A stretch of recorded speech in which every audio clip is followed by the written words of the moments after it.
noite. Eu sou o Sati. Sejam bem-vindas e bem-vindos, bem-vindas e bem-vindos. Na energia vocês estão aqui. O corpo, que só mais lentinho, precisa de carro, avião, essas coisas. A energia é tão mais rápida. Então vocês estão aqui.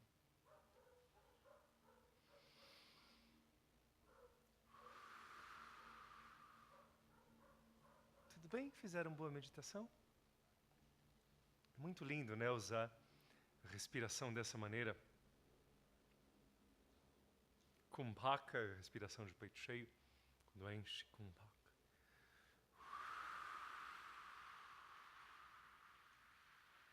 Shunyaka, vazio. E realmente tem efeitos energéticos super diferentes. E a gente aproveita isso para intensificar. Para que a gente seja o tudo e o nada.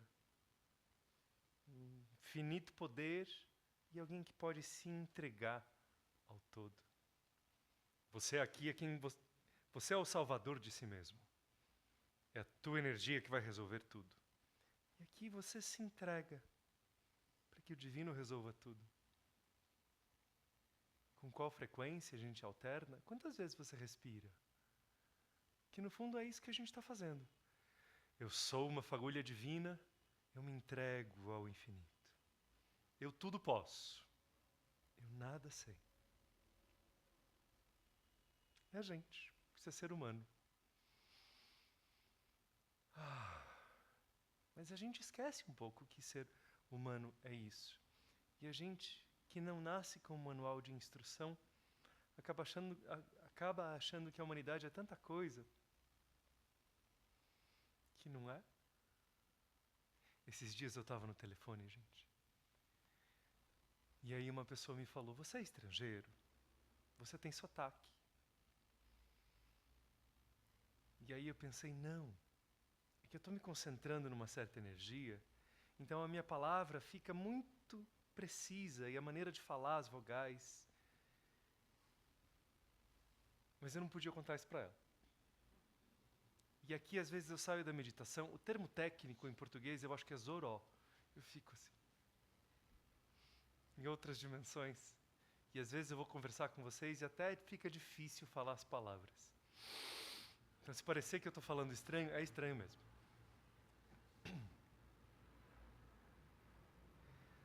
A alternância que a gente fez nessa meditação é muito importante para a evolução do ser humano, muito importante. Porque a gente fica num paradoxo de pouca sabedoria. Algum de vocês já foi adolescente? Alguém lembra disso? Eu me lembro. E é um tempo difícil. E uma das dificuldades da gente ser adolescente é que a gente não tem um ponto de referência fixo. A gente, numa certa idade, já sabe que tem dias que você acorda se achando um pouco mais isso, outros dias você está um pouco mais aquilo, às vezes um pouco mais sim, às vezes um pouco mais não, mas você tem uma referência básica de mais ou menos eu estou ali naquela área. Como é que o Satyanata joga futebol? Estou ali, assim, naquela área. Péssimo. Pode ser que uns dias eu faça menos gols contra, outros eu faça mais gols contra, mas é por aqui. Eu sei. Meditação eu consigo um pouquinho mais. Mas quando a gente é adolescente, a gente tem uma grande variabilidade do nosso conceito de nós mesmos. E parte da falta de sabedoria, que vai sendo adquirida depois, é que a gente vai para um lado completamente, e depois vai para outro lado completamente. E não consegue incluir as duas possibilidades na mesma verdade. Será que é possível que eu, nesse instante, sinta frio no pé e esteja confortável? Sim. Será que esse lugar aqui é apenas um galpão no meio de São Paulo, uma cidade barulhenta e ao mesmo tempo um lugar sagrado? Sagrado, sim. De elevadíssima vibração, que me comove quando medito. Será que você é uma fagulha divina de imensa sabedoria, maior do que você imagina, e alguém perdido 3 vezes por semana? Sim. E parte da nossa dificuldade de lidar com uma energia, que é a energia da sabedoria, é que a sabedoria, que chamamos de segundo raio, a segunda energia primordial, a segunda energia, ela é ampla, ela acolhe, ela expande, ela cresce, ela inclui. E é só incluindo cada vez mais que você pode ter mais sabedoria. Como é que eu tomo uma decisão com sabedoria? Incluindo todos os pontos. Como é que eu tomo uma decisão não sábia? Eu só olhei aquilo. Eu olhei e falei assim, não, eu vou gastar todo o dinheiro do almoço, que aí tudo bem, mas e o jantar? Eu não pensei nisso. Sendo que quando você amplia a tua percepção e considera tudo cresce. Você começa a ter que transcender a própria mente, porque ela não tem hardware para pensar em tudo ao mesmo tempo. E aí você entra no coração, quarto chakra, intuição. E aí você vai começando a sentir intuições que dizem, olha, é isso, mas é aquilo. Pode ao mesmo tempo ser algo que te dê medo, mas seja o caminho certo. Essa pessoa pode estar te agredindo, mas precisa do teu amor. E você pode ao mesmo tempo ser alguém que precisa ser salvo e é o Salvador. A sabedoria, por crescer, começa a conseguir sobrepor estados de quente e de frio, de presença e de silêncio. E nesse estado de sabedoria você consegue olhar alguém e dizer assim, nossa, essa pessoa está machucada. Mas eu, na sabedoria, também percebo, não é o meu papel ajudá-la. É o meu papel emanar amor para ela. Mas ela terá outra pessoa que a ajude, ou esse é o momento que ela tem que viver. Também pode acontecer o contrário, você olhar e falar, não estou pronto para ajudar, mas eu vou ajudar, porque eu senti que eu que devo. A intuição é o que nos leva a entender um todo que o cérebro não teve capacidade de pensar. Quantos fatores a gente consegue cerebralmente considerar ao mesmo tempo para tomar uma decisão? Não são muitos. A gente pensa, tem isso, mas tem isso, mas tem aquilo outro, 7, 8, 9. A sabedoria vem de uma percepção expandida que vai te revelar o que você não tinha visto. Porque ela vai te dizer, olha aquilo que você nem tinha enxergado. Mas quanto mais você aceita que a verdade tem vários lados que são contraditórios entre si, então é verdade que eu sou alguém frágil e com medo e ainda assim eu vou ter vitória? Vai. Será que a espiritualidade permeia tudo? A energia permeia tudo. E ainda assim a gente tem que buscá-la? Sim. Porque como um rádio, a gente vai sintonizando as vibrações. Então não adianta estar onipresente a algo se a gente não está sintonizado naquilo. Existem ondas de rádio aqui e ninguém está ouvindo nada. Porque a gente tem que sintonizar com o nosso equipamento, os nossos chakras. A sabedoria, portanto, é aquilo que expande e começa a incluir coisas que a mente comum, sozinha, racional, não consegue. Mas para isso, a gente tem que abrir mão de tantos conceitos nossos, de olhar uma coisa pequenininha por vez e tomar decisões pequenas, nascidas de dor, de pressa, de incômodo, de julgamento, de auto-julgamento. Então a sabedoria que a gente tanto busca, por que a humanidade fica tão confusa e tão perdida? Porque ela fala, eu preciso de um carro que queime gasolina e esquece das florestas. Olha o carro primeiro, depois olha as florestas e fala, é verdade, eu vou falar salve as florestas. Aí olha a gasolina e fala, não, mas eu preciso pôr gasolina. Isso é a gente, todos nós. É o sistema que a gente criou. E se não dá para mudar o sistema do dia para a noite, que tal você internamente praticar isso de ser tudo e nada. Eu sou a potência que veio me salvar e eu me entrego humilde ao universo. Eu sou a minha força e eu também sou um aprendiz. Me ensina por onde ir. Eu confio nos meus insights e na minha intuição. E ao mesmo tempo, eu estou aqui para dizer que eu nada sei. Percebe como a gente vai crescendo ao ser isso? Como tudo vai sendo incluído? E como isso vai dando para a gente, ao mesmo tempo, o relaxamento de você poder ir diminuindo esse poder do ego sobre você. E aumentando a potência da luz da alma. Aumentando a potência da luz da alma. Uma das mentiras que o ego conta pra gente é que você é menos do que imagina. Porque quando a gente acha que o ego é a arrogância, a pessoa que decidiu que é vítima está também dentro de uma narrativa. Ainda é ela sendo o centro das atenções. É outra face da moeda do ego. E se você decidiu que você é pequeno e sofredor, isso é mentira do seu ego. Olha, a gente é uma alma de grande potência e um grão de areia no universo. E se você começar a sentir no seu âmago, não no cérebro, porque não dá, mas na sua essência, que as duas coisas são verdade ao mesmo tempo, o ego vai perdendo força. O ego vai perdendo força. Porque o ego conta comparações e narrativas.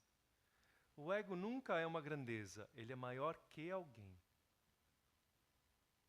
Ou o ego nunca é um injustiçado, ele é mais injustiçado que alguém. Ele é mais sofredor que o outro. O ego é comparativo. A alma é absoluta. Então, para a gente trabalhar essa sabedoria, tentar ser os rótulos que a nossa própria mente nos coloca. Você é o infinito. Também você é o nada, a cada respiração. E aí a pessoa que vem te pedir ajuda, ou que vem brigar com você, que é quase a mesma coisa. A pessoa que vem ali na sua presença, você está lá, ao mesmo tempo, reconhecendo o que ela tem de agressivo e de divino, de terrível e de maravilhoso. E é só enxergando os dois ao mesmo tempo que você vai ter a sabedoria de saber como agir. Enquanto a sua mente te pede para decidir, mas isso é bom ou ruim? É os dois ao mesmo tempo. Não, mas eu quebrei a perna, isso foi bom ou ruim? Como é que você vai saber?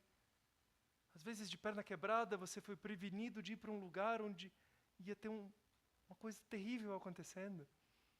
Quebrou a perna, ficou em casa, leu um livro, aquele livro te permitiu ter uma conversa gostosa que fez você encontrar o amor da sua vida. Como que a gente vai saber?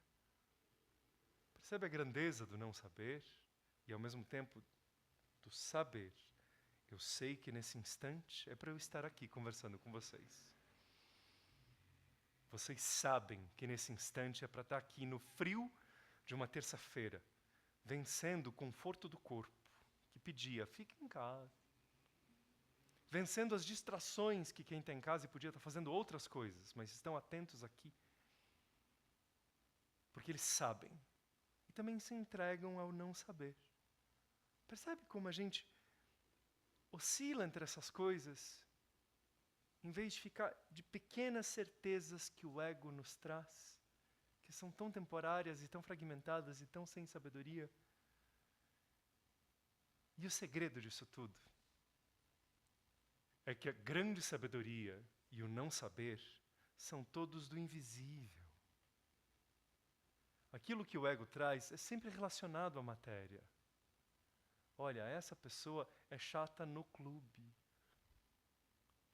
Você é triste ou é feliz aqui na matéria. Conforme a gente transcende, começa a falar, ok, mas na essência, na realidade, eu sou o quê? E aí sim, você começa a entrar nisso de eu sou essa luz e eu sou alguém que veio exercer essa luz. Eu sou grande e sou pequeno. E eu no agora vou descobrindo o que fazer a cada instante. É isso que vai libertando a gente. Porque a espiritualidade verdadeira, sempre, vai levando a gente para um estado de liberdade. Se não fez você se sentir mais livre, não era espiritualidade. E talvez essa conversa dessa noite te liberte de muitos rótulos. Te liberte dessa dúvida de, não, mas eu sou grande ou eu sou pequeno? Você é um infinito e o nada. E te liberte dessa mania comparativa do ego. Porque é só o ego que tenta te segurar em um lugar. Enquanto a alma vai ser o que precisa ser a cada instante. A alma é flexibilidade, o ego é rigidez. Então, cada vez que você tiver em dúvida sobre você, inspira, sente a energia infinita entrando, conectada ao todo. Fala, eu sou tudo o que eu precisar ser. Eu vencerei tudo que eu precisar vencer. E aí, quando o ego começar a achar que você é grande coisa, você solta. E fala, eu sou nada. Eu sou liberto. Quando o ego começar a dizer que você tem muitas dores, você solta as dores. Fala, eu não tenho nada.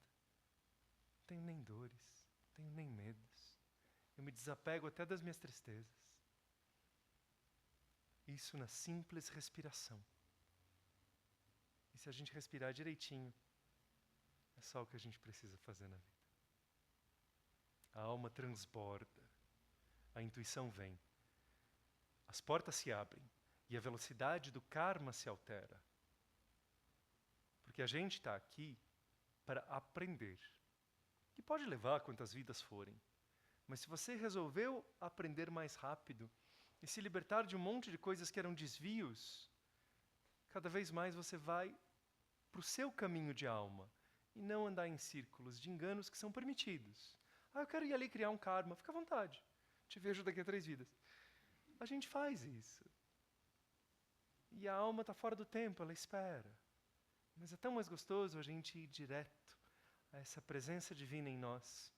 E ela é tão disponível quanto a respiração. Então saia do comparativo e seja ao mesmo tempo o tudo e o nada, o infinito e o desapego absoluto. A entrega e a luz em você. Namastê.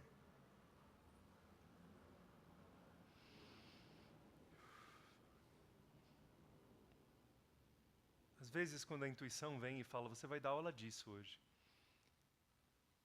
Eu respondo, falo, mas é avançado. Será que eu vou conseguir explicar? Então eu pergunto a vocês, eu consegui explicar? Não é gostoso viver assim, fora da comparatividade do ego? Porque se eu sou tudo e o nada ao mesmo tempo, o ego não tem o que dizer. Ele vem falar assim, ih, não vem você de novo. Respira, solta o ar. Alguém quer perguntar alguma coisa? Adoraria responder.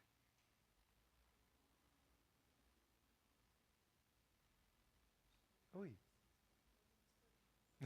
Que bom.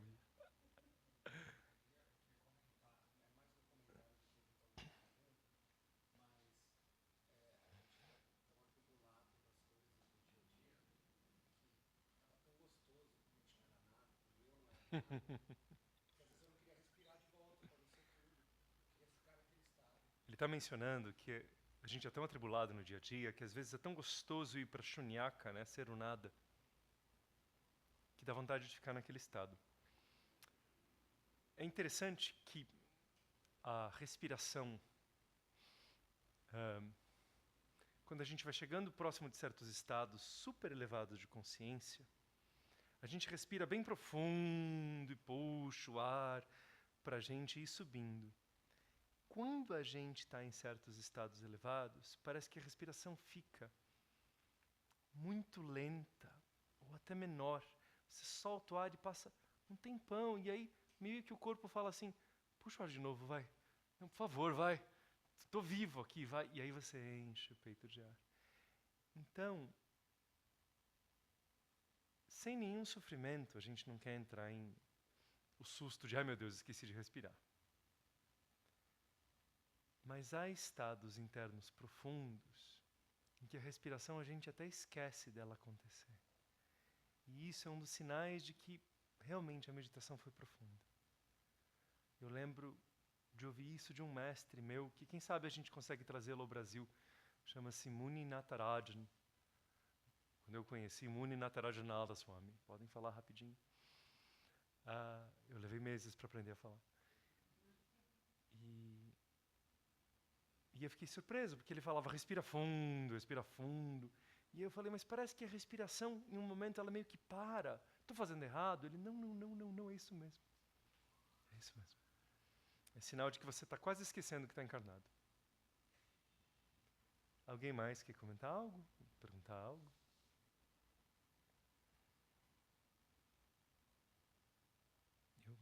Pois não, claro.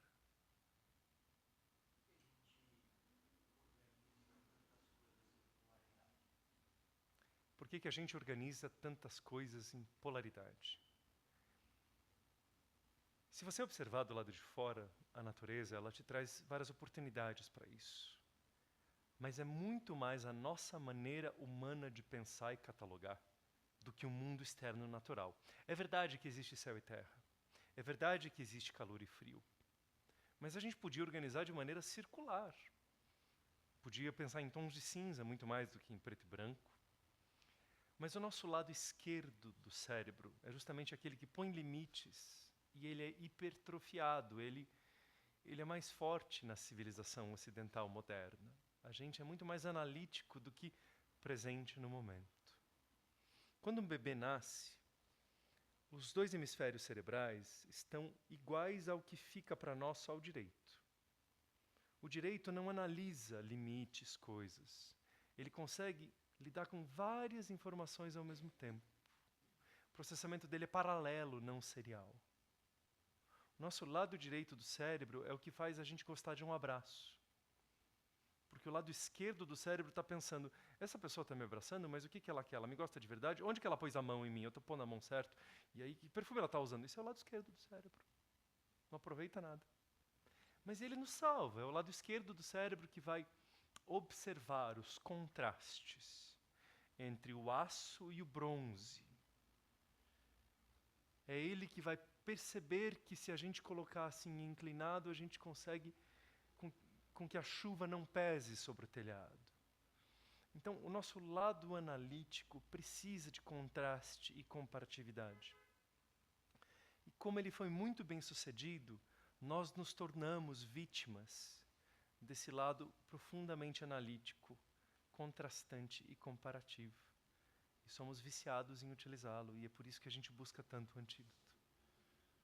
Talvez existam outras explicações, mas eu começarei por essa, que é o que eu sei hoje. Agradeço. Alguém mais quer dizer algo? Estão quentinhos aí? A meditação ativa muito mais o lado direito do cérebro. Muito mais. Eu fiz imagem de cérebro, exame médico de rotina. E eu descobri que o meu lado direito é mais gordinho que o esquerdo. Ele é mesmo. O hemisfério direito é um pouquinho maior que o esquerdo. E assim é, né? A gente usa mais algo no corpo, funciona mais. Fabiano Mulan olhou. Oi. Oi, gente, digam. Como eu faço para aguçar mais a minha intuição, para que na hora de tomar uma decisão eu consiga algo além do que só pensar nas possibilidades que a mente pensa. Como aguçar a intuição para que na hora de tomar uma decisão eu consiga ir além daquilo que apenas a mente pensa. Primeiro, aprender a identificar o que é a intuição. A intuição não é um processo. Ela é uma revelação. Ela não é uma caminhada, ela é um relâmpago. Então, se você está sentindo algo que está ali, que está remoendo, não é intuição. Se você falar, mas eu acho que é isso, que talvez, veja bem, não é intuição. O trovão não é intuição. Então, quando cai um relâmpago, ele dura meio segundo. Aí depois pode vir o trovão. Se eu tiver uma intuição que diga, mude-se para a Alemanha. Aí 3 segundos depois vem o trovão. Mas eu nem falo alemão, o que eu vou fazer na Alemanha? Socorro. A intuição precisa que você mentalmente analise as possibilidades e depois entregue no vazio. Entregue, relaxe, vá fazer outra coisa. Se ainda está no tumulto, não é aquilo. E aí, de repente, quando você está caminhando, vem um relâmpago. Outro sinal de que é uma intuição, que perceba, você primeiro estudou, depois você entregou, esperando ela vir. Aí vai fazer outra coisa.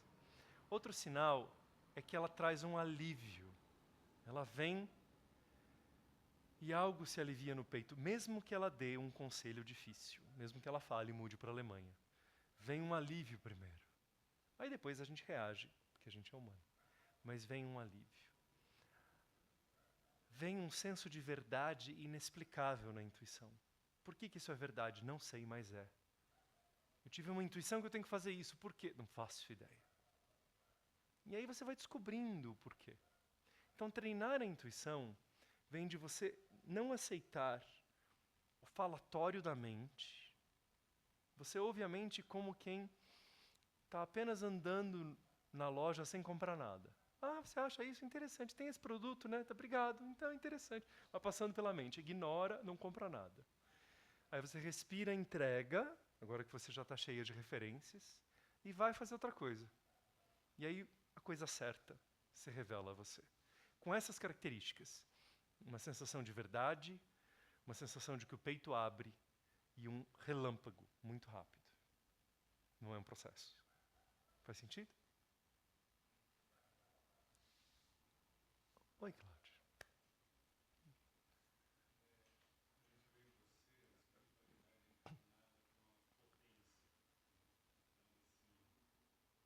Quando eu estou de peito cheio, quando eu solto, não sou nada.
Sim.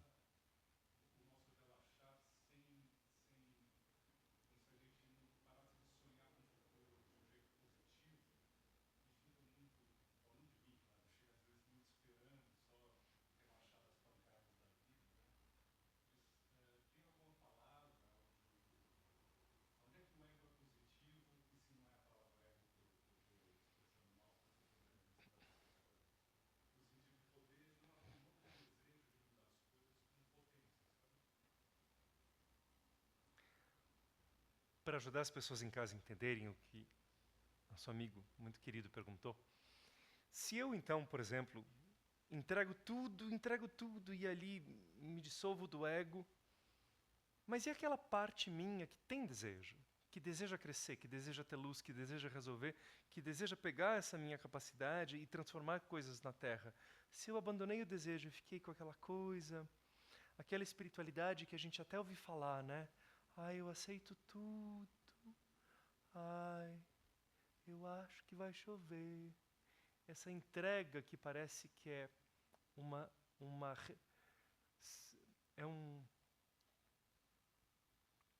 um é você se render não apenas à luz, mas abdicar da sua própria potência. Como lidar com isso e quando que o ego pode ser positivo?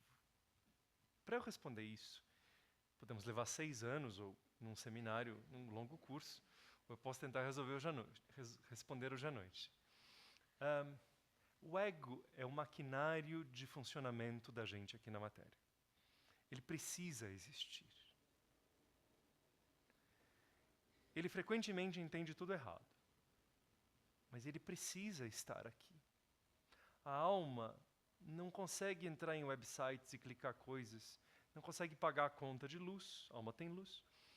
A alma não tem o equipamento para chegar para alguém e falar: oi, boa noite, qual é o seu nome? A alma não tem. O equipamento é o corpo e o ego. Só que esse ego tem prioridades diferentes da alma. O ego quer, por exemplo, que você não sofra. E se a alma quer justamente que você passe ali por um tropeção que vai te ensinar a nunca mais tropeçar? Olha como eles têm prioridades diferentes. A alma quer te livrar dos tropeços para sempre, através do aprendizado. O ego quer te impedir de ter aquele um tropeço. Mas aí, se você não aprender, tem outro logo em seguida. Então a alma quer te libertar. O ego quer te preservar. São prioridades super diferentes. E gradativamente a gente vai treinando esse ego para que ele não tente sobrepujar a alma, mas servi-la. A gente chama de ego translúcido, que aceita que a luz venha através dele. Eu tenho ego. Eu estou aqui, claro, como ego também, torcendo para vocês gostarem da aula de hoje. Sou humano. Mas muito mais importante é que eu seja fiel à luz. Muito mais importante. Se vocês não gostarem, mas eu for fiel à luz, está quase ótimo. Mas se vocês gostarem, melhor ainda. Entende o que é ainda ter ego? E ele é um maquinário de estar aqui. Então há algo chamado Ichcha Shakti, que é o poder do desejo. Ainda é desejo, não estou completamente desapegado.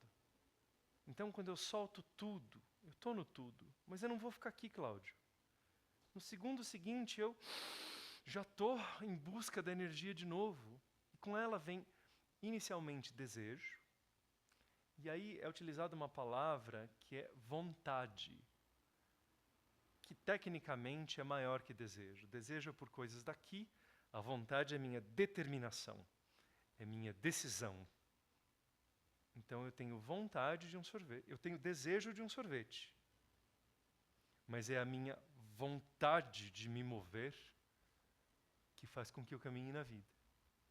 Desejo é uma atração, vontade é uma decisão, nesses termos espirituais. E aí a alma fica chamando a gente e a gente não tem passividade. E isso é parte da descoberta. Eu entrego tudo. Eu solto o ar, eu entrego tudo. Tudo. Mas ainda tem coisas para resolver. E assim que eu começo a reencontrar minha luz, puxo esse ar, eu sinto toda uma potência, eu sinto inteligência, eu sinto clareza, eu sinto força. E aí eu tenho que perguntar na minha intuição onde eu vou usar essa capacidade toda. Porque não adianta eu sentir essa energia e falar, já sei, eu vou usar toda essa energia para jogar futebol, como mencionamos, e ser o novo artilheiro do campeonato. Não é isso que minha alma me pediu, ela pediu que eu fosse monge. Então, se eu usar toda a minha dedicação e concentração e respiração para fazer algo que a alma não patrocinou, não aprovou, é o ego. E aí vai ter cada enrosco, vai ter cada tropeço, porque eu vou ficar vulnerável a energias de baixa vibração, enganos, mentiras, tropeços. Agora, se eu sinto essa energia toda e eu falo, eu acabei de vir da entrega absoluta, então eu ainda não estou cheio do meu ego. O que eu faço com essa energia? Você vai lá na atividade e dá uma palestra. Pois não. Mas eu perguntei onde eu uso minha potência. Então, essa pergunta, Cláudio, existe ainda uma vontade, uma busca, uma gana, mas aí existe a humildade de falar por qual caminho eu vou. Estou potente. Onde eu coloco essa potência? Eu vim me salvar. Por qual jornada me salvarei? Então é por isso que a gente... E aí, se eu começar a me achar, solto o ar de novo, eu sou nada. Pronto. E daqui a 5 minutos eu sou tudo de novo. Entendem por que é importante a alternância? Portanto, o ego não é uma coisa do mal. Ele só é meio ridículo quando ele domina a gente. e frequentemente domina. E a prioridade dele é prazer, é o que acham da gente, é o funcionamento no mundo. E a prioridade da alma é o nosso crescimento através do mundo. É a gente chegar na nossa maior potência e luz. Então é bem diferente. Mas a alma não é sem vontade. Ela é alheia ao desejo, ao gosto das coisas daqui. Então, por exemplo, se eu for tomar um sorvete, o meu corpo pode estar com desejo. A minha alma vai aproveitar a alegria daquele momento. O negócio dela não é baunilha, mas ela vai curtir a elevada vibração da alegria infantil do tomando sorvete. Entende como é diferente? Espero ter conseguido explicar.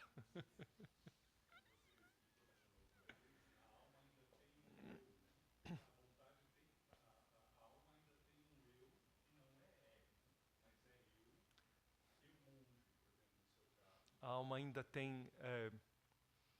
a alma não é nirguna, foi isso que eu te expliquei. Ela ainda tem atributos. Né? A alma não é nirguna, a alma ainda tem gunas. São bem refinados. E aí a nossa fagulha divina mais elevada começa a ser nirguna. Exatamente. Muito obrigado.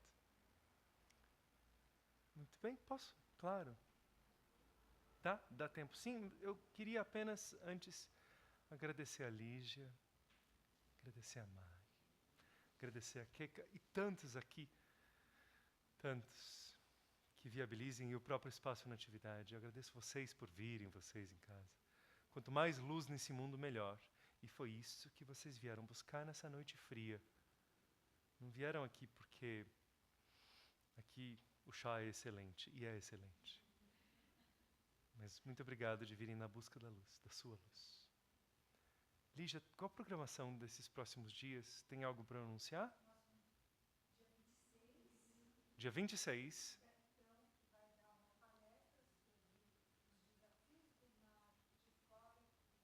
Os desafios do mar e desafios do mar interno. Lindo. E dia 30 é segunda-feira. Meditação ativa com a Lígia, maravilhosa. Dia 30. Obrigado. Diga.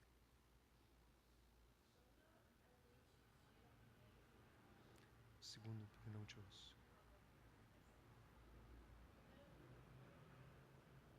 Respira.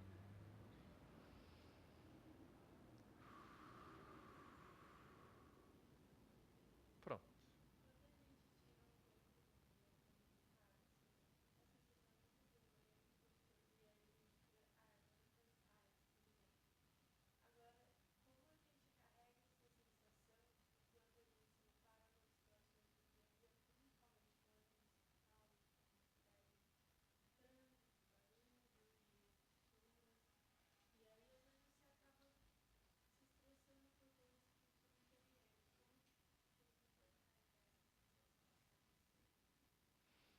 Como a gente consegue, depois de se elevar e ter uma experiência gostosa e meditar, encontrei a melhor parte de mim, mas se eu moro em São Paulo e se tem outros seres humanos no planeta, tem, e aí as pessoas não são exatamente iluminadas ainda, não são, como que a gente vai lidando com isso tudo?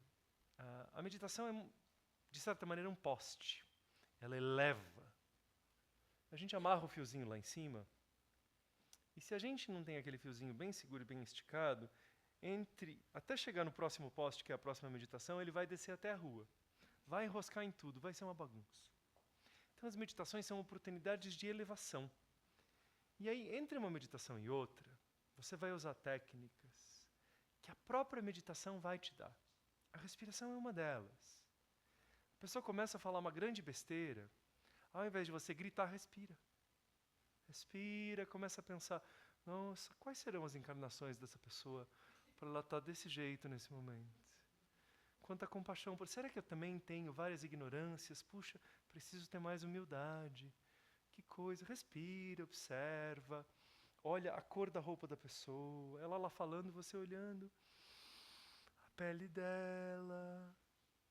Tentando emanar amor e carinho. Quando você começar a perceber em você medo, raiva, observe isso como coisas. Não é assim, nossa, eu estou ansiosa. Nossa, tem uma ansiedade aqui. Oi, ansiedade. Nossa, você veio aqui me incomodar. O que você quer comigo, ansiedade? Entenda energias como coisas, porque elas são coisas. Não é porque algo te tomou que você acha que aquilo é você. Então a meditação vai te ajudar a ter essa dissociação. Nossa, tem uma raiva fluindo em mim. Preciso tomar cuidado com ela. Nossa, eu vou respirar profundamente, lembrar que eu não sou nada, depois ir buscar minha luz. E ao fazer isso ao longo do dia, secretamente, você começa a ser alguém que o fio não desce entre um poste e outro, entre uma meditação e outra. E faz toda a diferença na vida. Eu sou um monge, certo?